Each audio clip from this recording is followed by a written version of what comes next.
duas preocupações. Primeiro, como enfrentar as tribulações da maneira certa.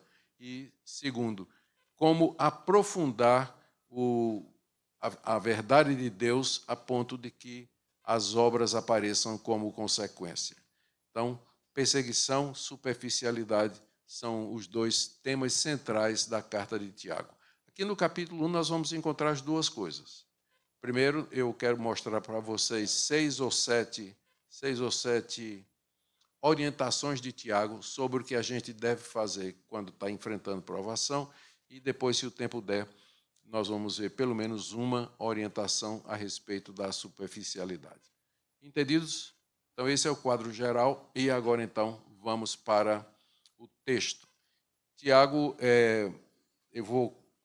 ele apresenta, como eu disse, algumas orientações sobre como nós devemos enfrentar as provações. E a primeira orientação é que você deveria ver essas provações como motivo de grande alegria. Essa é a primeira coisa. O cristão deveria olhar as provações como um motivo de alegria. Veja bem, a diferença entre nós, cristãos, e os que não é que eles passam provação e nós não. Não é verdade isso. Nós passamos pelas mesmíssimas provações, dificuldades e problemas que os nossos amigos descrentes passam também. Quando cai um avião, morre crente e descrente. Quando vem uma pandemia, crente fica doente exatamente como os outros ficam. Quando chega um problema econômico, a sua empresa vai fechar, tanto quanto a do seu vizinho, que não é cristão. Então, ser cristão não significa imunidade dada por Deus às provações. Na verdade, às vezes é até o contrário. É até o contrário. Você vai encontrar pessoas tementes a Deus, que amam a Deus, mas que têm problemas constantes na vida. Um filho que vai precisar de ajuda o resto da vida, pais que estão doentes e idosos e que você vai ter que cuidar, problemas financeiros, problemas e angústias referentes ao status migratório, que é muito comum no meio da comunidade. Então, todas essas coisas são provações que chegam para quem é crente e para quem não é. A diferença está na maneira como nós reagimos. E Tiago começa aqui dizendo que nós devemos ter devemos ter alegria pelas provações. Eu vou ler o verso 2. Meus irmãos, considerem motivo de grande alegria o fato de passarem por diversas provações. Considerar motivo de alegria. Veja, eu não acho que Tiago está dizendo assim, que você deve ter essa atitude. Eu estou com câncer. Que coisa maravilhosa, não é? Eu não acho que Tiago está dizendo isso. Ele está dizendo que você vai dizer, meu Deus, cura meu câncer, trata de mim, cuida de mim, e no meio disso tudo, você sabe que seu estado de espírito é de alegria e regozijo. Por quê? E a razão está no verso seguinte. Pois vocês sabem que a prova da sua fé produz perseverança. E a perseverança deve ter ação completa, a fim de que vocês sejam maduros e íntegros, sem que falte a vocês coisa alguma. A razão que Deus dá para que eu me alegre durante as provações é entender o propósito delas. As provações são mandadas por Deus com o objetivo, ele diz aqui, de produzir perseverança. Veja o final do verso 2, o início do verso 3. Vocês sabem que a prova da sua fé, provação é exatamente isso, ela testa a nossa fé. O que é que ela vai testar? Você é crente mesmo? Quando as dificuldades vêm, a pergunta é, você é crente mesmo? Você vai continuar a louvar a Deus mesmo que você perca tudo, como Jó? Então, o que é provado realmente é a nossa fé. Então, Tiago está dizendo aqui, vocês sabem que a prova da sua fé produz perseverança. A provação vem, primeiro, com o objetivo de produzir perseverança. Perseverança é a capacidade de você continuar a ser crente, mesmo quando tudo está errado. Você persevera, você é resiliente, você não abandona o cristianismo, não abandona a sua fé. O que acontece muitas vezes é que, quando a provação chega, o crente desanima, ele fica com raiva de Deus, para de vir à igreja, para de orar, para de ler a Bíblia e assim por diante. Então, Tiago está dizendo, essa não é a atitude correta. Você deve se alegrar, porque essas provas, elas estão produzindo perseverança na sua vida. E a perseverança deve ter ação completa, ou seja, Deus vai fazer isso até que você seja completo, perfeito, experimentado nessa área. Então, sabe quanto tempo isso vai acontecer na sua vida? Até sua morte.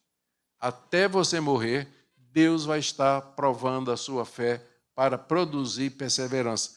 Porque ele está dizendo aqui, a perseverança deve ter ação completa, olha só o propósito. Verso 4, a fim de que vocês sejam maduros e íntegros, sem que falte a vocês coisa alguma. Quando ele diz aqui, sem que falte a vocês coisa alguma, ele está se referindo às virtudes cristãs, que não falte confiança, que não falte perseverança, que não falte resiliência. Então, esse é o primeiro ponto. Eu entendo por que Deus me prova, eu entendo por que o dinheiro está contadinho, as finanças estão apertadas, eu entendo por que o meu documento não está saindo, eu entendo por que meu filho, minha família, meu marido, minha esposa estão doentes e com muita dificuldade, eu entendo por que eu não estou conseguindo arrumar um trabalho. É que Deus está provando a minha fé. E o objetivo de Deus não é me desanimar, mas produzir perseverança, porque Ele quer que eu seja completo, sem que me falte nada do caráter cristão, para que eu seja um cristão completo, maduro e experiente. Isso é a primeira coisa. A primeira coisa como você deve fazer para enfrentar a provação é motivo de grande alegria, porque você sabe o que é que está acontecendo. Segunda coisa que Tiago ensina é que nós temos que orar por sabedoria na provação. Verso 5 até o verso 7. Se algum de vocês tem falta de sabedoria, peça a Deus, que a todos dá livremente e de boa vontade, e lhe será concedida.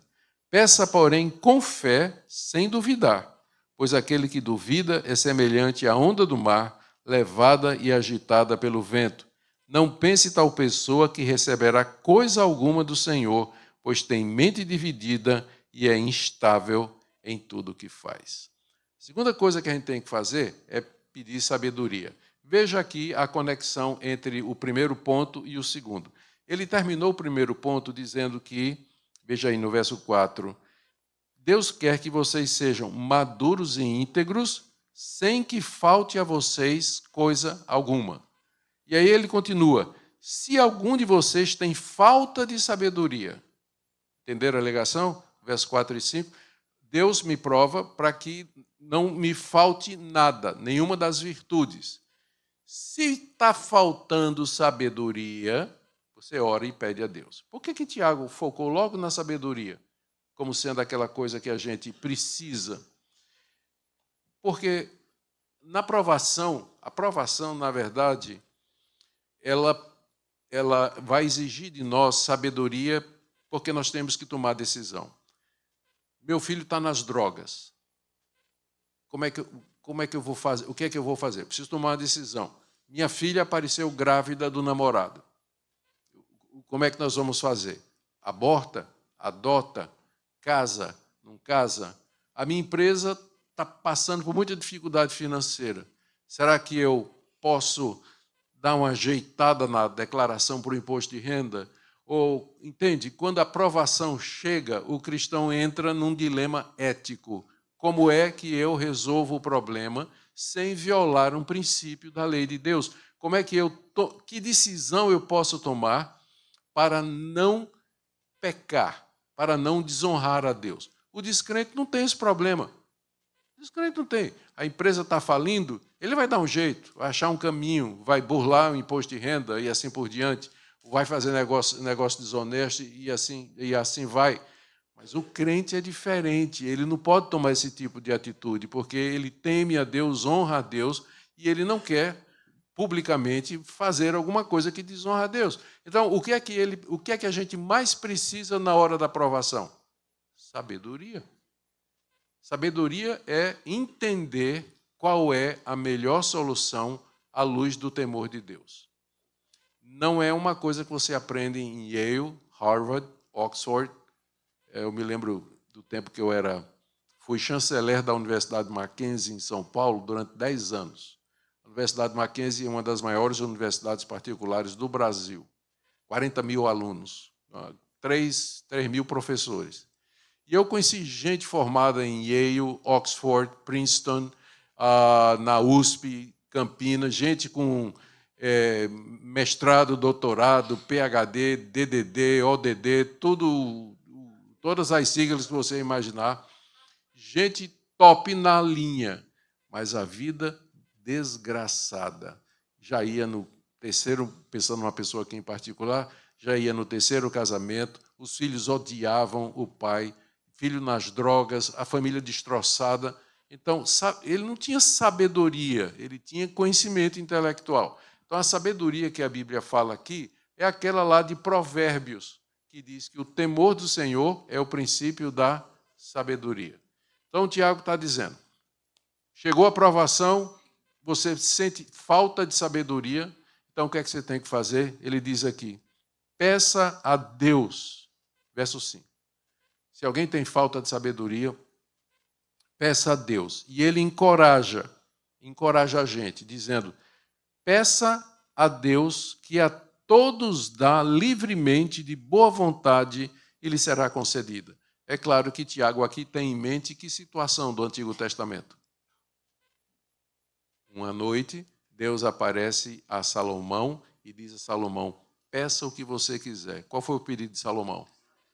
Eu quero sabedoria para governar esse povo. E Deus diz, por que você pediu isso?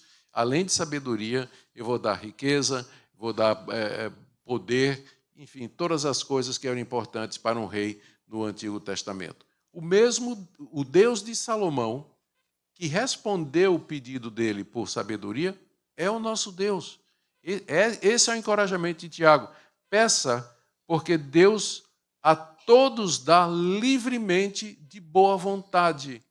Literalmente, no grego, isso aqui está dizendo que Deus não passa na cara, Deus não impropera.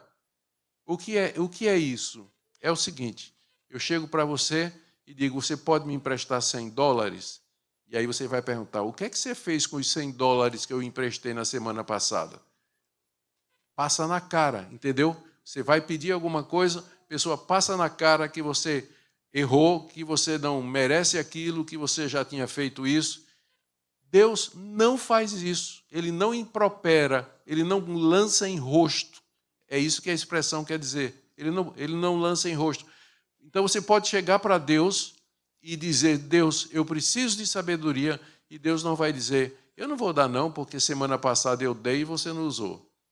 Então, ele não vai fazer isso. Ele livremente vai conceder. Esse é o tipo de oração que Deus tem prazer em responder, quando as pessoas pedem a coisa certa.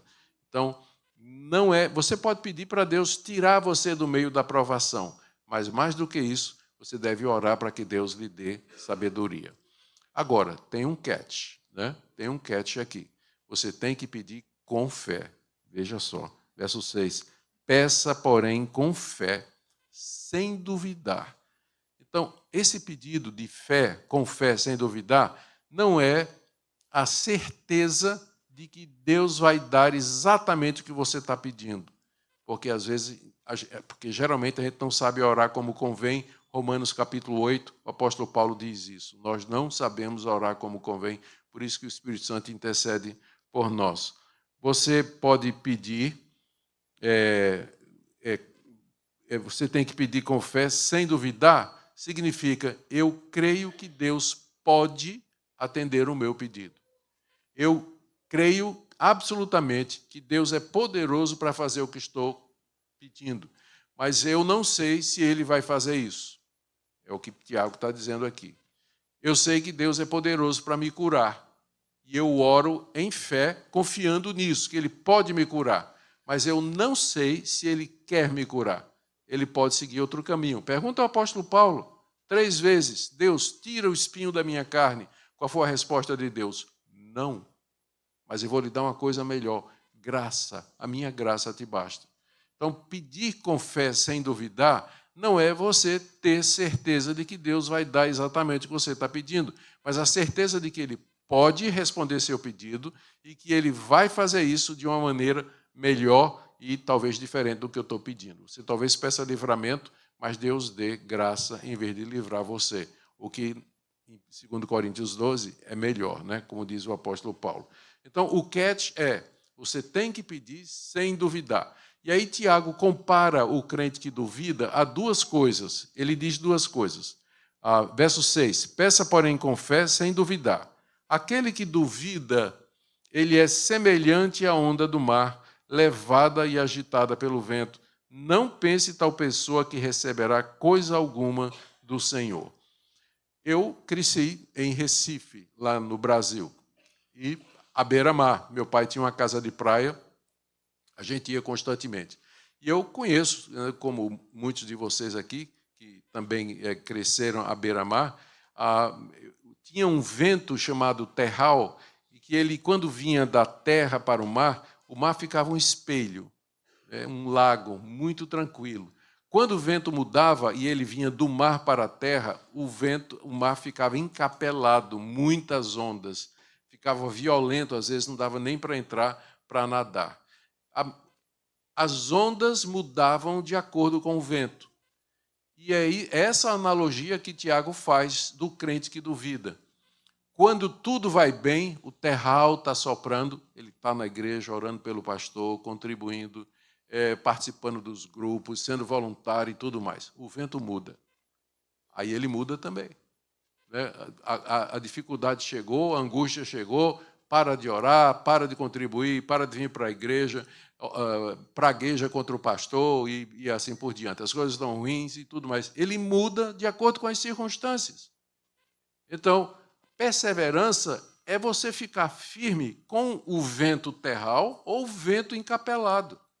E esse é o objetivo de Deus com as provas, com as dificuldades da vida, é que você aprenda a ser firme no meio de todas as dificuldades. Porque o que duvida e, portanto, não persevera, ele é como a onda do mar, agitada de um lado pelo outro, pelo vento, como é dito aqui. E Tiago diz, não pense que esse homem vai receber alguma coisa de Deus.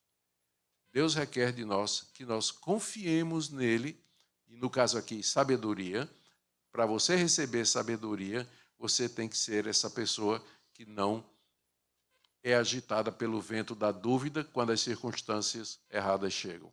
A segunda comparação está no verso 8. Ele diz assim, ele tem a mente dividida e é instável em tudo o que faz. Na tradução da Almeida, está mais próximo do literal, ele diz assim, homem de duplo ânimo. Duplo ânimo. Literalmente, no grego, está dizendo homem que é um dipsirros em grego, tem 2 almas. Dipsirros, 2 almas. E uma puxa para um lado e a outra puxa para o outro. É interessante essa descrição que ele faz do crente que duvida. Não é? Ele tem no seu coração, ele tem dentro de si 2 almas. Uma puxando para o lado, outra puxando para o outro. Portanto, ele uma hora segue uma direção, outra hora ele segue outra direção. Essa pessoa, Tiago diz aqui, ele é instável em tudo o que faz. Então, seguindo aqui o pensamento de Tiago, primeiro, se alegrem com as provações, porque o alvo delas é perseverança. Segundo, se você precisa de sabedoria para experimentar isso, para viver isso aí, peça a Deus, porque Deus dá livremente e Ele tem prazer em fazer isso. Mas você tem que pedir com fé, porque quem duvida é como a onda do mar ou uma pessoa que tem 2 almas. E essa pessoa é instável em tudo que ela faz, ela não vai receber nada de Deus. Não é? Pesado. mas verdadeiro. Então, primeiro, alegria nas provações, porque você entende. Segundo, Deus me dá sabedoria. Sei que o Senhor pode fazer isso. O Senhor deu a Salomão e eu peço ao Senhor que me dê sabedoria para eu enfrentar essas dificuldades de uma maneira que honre o Senhor.